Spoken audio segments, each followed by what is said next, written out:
சேத்துக்குள்ள பூத்துங்கூட தாமரைக்கு சேரு இல்ல.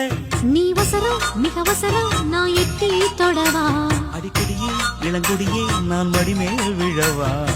சோழ காட்டுக்குள்ள சுகம் கண்டதால காலங்கண்டு குட்டி தூக்குதுவால.